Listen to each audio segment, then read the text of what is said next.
Hi everyone, I clicked on a link this morning from the Anadolu Agency, AA. It's Turkish-based Hamas propagandists that somehow mainstream news feeds like to take these links and spew them out there as if they're facts.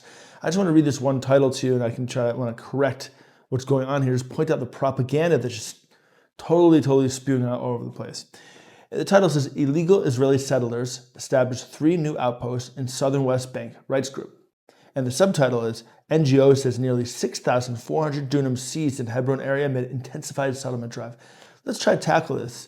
First of all, it calls us settlers, Jews that are living in Judea and Samaria, right? The center point to our ancestral homeland, illegal settlers, i.e. Jews are illegal. It's illegal to be Jewish in Judea and Samaria. That's what that title means. Illegal settlers, right? It means if a Jew wanted to live here, according to this title, we're doing so illegally. That's step one. That's not true. That's not true. This title is already starting off in a very skewed, slanted way of looking at things. But let's look at it a little deeper. Established 3 new outposts in southern West Bank. So what's going on here? What, people just throw up an outpost and no one cares? That's not what's going on. I happen to live in the area, this particular area, and these 3 outposts it's talking about, I visited each one in the last month. So let's start off one after another. It turns out, before we even go into the 3 outposts, we have to understand a little bit about how land works in Judea and Samaria, what the world nefariously calls the West Bank. There's 3 types of areas in Judea and Samaria. Under the Oslo Accords, there's Area A, under full Palestinian Authority control. Israel is allowed to go in there for anti-terror operations, but we don't govern those areas. Area B is under joint control, under our full security, but under civil control, under the civil control of the Palestinian Authority. And Area C, under a signed agreement, is full Israeli security control, and that's where all the Jewish communities live. All communities exist. Okay, and in Area C, there are 3 general types of land. Private Arab land, okay? And then there's state land. State land is land deemed by the state based on British and Turkish records to have no ownership whatsoever. And when the state Israel took it in a defensive war in 1967, they applied state rules to that land. That means when a community wants to be established or a person wants to live on that land, it has to appeal to the government. The government, with its authority, gives permission to that community or individual to own that land or to settle on that land. That's state land. The third is in between the two. It's called admot seker in Hebrew. And what that means is that land is not delineated yet, which means it's not determined who really owns it. Is it private Arab land, or is it no man's land, i.e. it's not owned by anybody and therefore can revert to state land. Now there is a rule based on Turkish law, not based on Israeli law, actually it's based on British law, which is based on Turkish law, and the Jordanians, when they occupied Judea and Samaria, what they called the West Bank for 19 years, they also applied the same rule that anybody that lives on Admot Seker, this in-between delineation for more than, back then it was 7 years, it can change, turns it from disputed to, or undetermined to full ownership, or state land depending. Now, that's important to understand what's going on. What this Turkish news agency often does, and other places as well, CNN and Reuters and AP, will just say it's all illegal. It's all just being thieved all the time. That's not what's going on.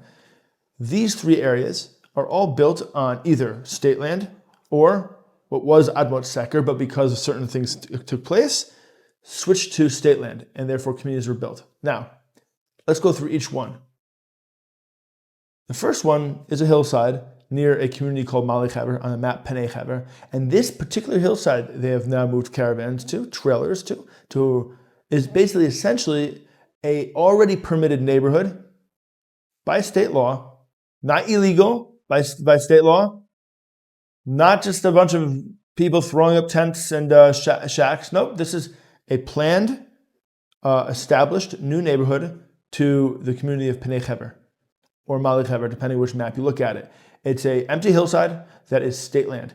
Why do I know that? Because I used to live in Mali Chaver, and I was on the community board, and this area is inside what we call the blue line of that community. A blue line is the building line, the potential building line, the potential limits to a community in Israel, whether it's Judea and Samaria or in pre-67 Israel.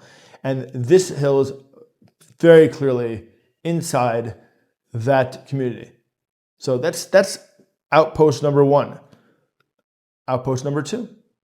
It's a few hills away from the community I just spoke about called Mitzpeh Ziv. Now, Mitzpeh Ziv is a hillside that, unfortunately, over 20 years ago, 2 young Israeli soldiers were killed there, and the parents of these, the fathers and the brothers of these IDF soldiers started praying there every Friday morning.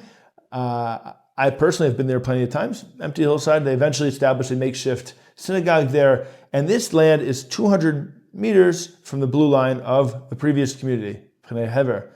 Not only that, this community, this hillside was what we call Admot Seker. It was in dispute or non-determined at that point. But it's better to actually call it non-determined. That's what it means. And they eventually, because there was a Beit Knesset there, because it was so close to Pnei Hever, Mali Hever, they then deemed this state land because after a bunch of years, they couldn't find any Arabs that actually owned the land. And so there was very clearly obvious, also state land. And they went through almost 20 years of nothing on that hillside. And so now there's another 10 trailers and the Beit Knesset there, synagogue there, and no one bothers anybody. And that is now, once again, the new outpost, right? The new outpost with women and children and people praying and learning, and no big deal. The third outpost is an area south of Kiryat Arba, happens to be my community, a very large community in terms of comparison to these other places. Almost 9,000 people live there. It's next to the biblical city of Hebron, where there's an ancient Jewish community there. And this third outpost that the news is talking about, this false report is talking about, are 3 hills. It's called the 3 Hills, and it's south of Kiryat Arba. It's actually part of the jurisdiction of Kiryat Arba, always has been, since the original kind of delineation after 1967. What's happened is Kiryat Arba is very small. Nobody went there to move there. And what's interesting, I was there the other day, and there's a little farm there, and now they've put 8 families there, and they're going to build houses there, all legally part of Kiryat Arba. And interesting is, I went there, and there's an Arab family there, squatting on the land, on Kiryat Arba's land. Who are they? Where are they from? They're not from there. You know where they're from? They're from Jerusalem. They wanted to build a cheap place down in an area. They're illegally squatting on Jewish land.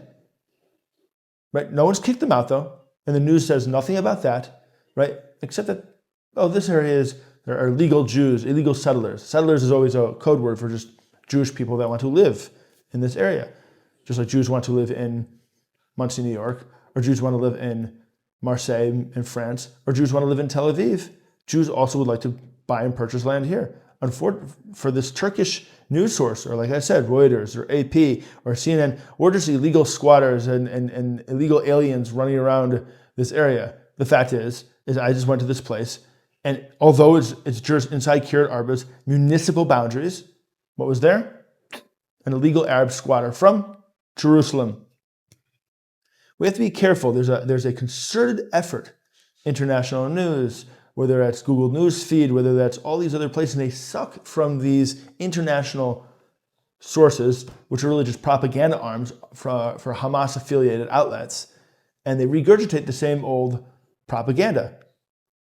The fact is the Jews are indigenous to Judea and Samaria, just like they are to Israel. We've come home to our biblical homeland. We're living in our biblical cities. We're reestablishing them. And yes, we are building in areas that are legally allowed to be built in. And we're buying houses in areas that we're allowed to buy houses in. That's a fact. We're not illegal settlers, illegal squatters, or in infraction of any sort of building code violation. Certainly not in any way, shape, or form how the current occupiers in Judea and Samaria, the Arabs who came from Syria, Lebanon, Jordan, and Saudi Arabia, Chechnya, Bosnia, and Turkey over the last 100, 150 years have been doing. We have to stay strong, stay focused, and stay connected to our biblical heritage and our values and keep pushing and building and developing this area.